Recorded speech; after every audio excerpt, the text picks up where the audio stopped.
Welcome everyone to the first video of chapter 6 percentages and diagrams, and what I'm going to do in this first video is give you a brief overview of what we know about percentages up until now. That's why we're going to discuss the prior knowledge, the voorkennis. Well, the first kind of calculations that you are already familiar with are calculations like this. Let's say I want to calculate 34% of a certain amount. Right, and remember, percent just means per 100, so 23% means 23 out of 100, as is visualized right here in figure 6.1.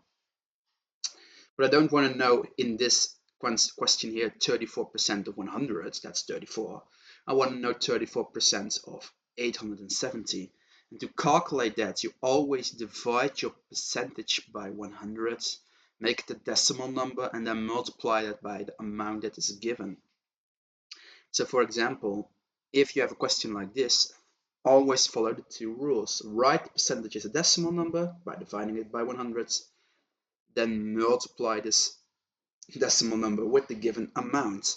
So for example, if they want you to calculate 58% of 160, first convert 58% to decimal number, do it divided by 100, and then do that times your given amount, 160.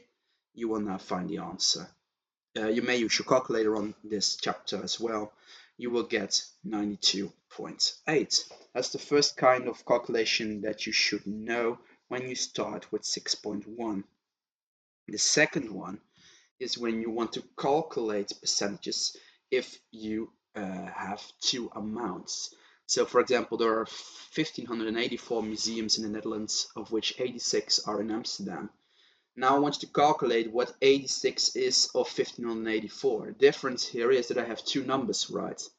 And I want you to calculate the percentage. If I'm going to take a look at this, we had a percentage and an amount, and we calculate another amount. Here we know two amounts, and I want you to calculate the percentage. How much is 86 of 1,584?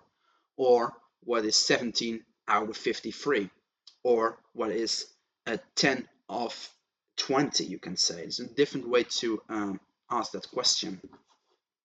What you do is you take that number and divide it by the other number times 100. And I don't write this down as an actual formula.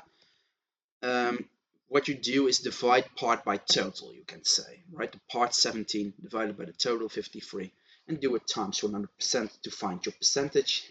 Percentages, we always round to one decimal place. That's just a rule. So here we find approximately 32.1%.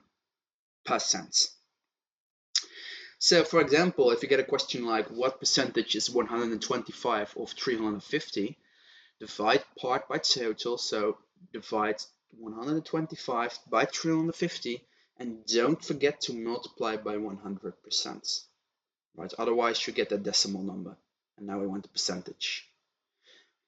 And as I already said, do not forget, round percentages to one decimal place, and do also not forget to write down the percentage symbol here in the end. To round it off, this video, you should now just notice the difference in questions like this. 26% of 105, or what is 26 out of 105, right? And down below are the steps of calculation that you should do.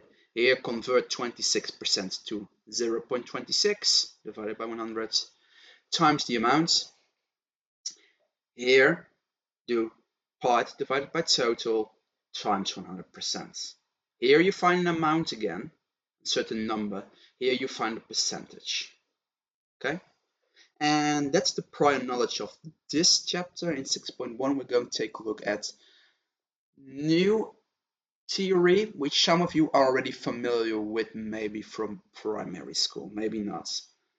That's going to be my spoiler for the next video. Good luck.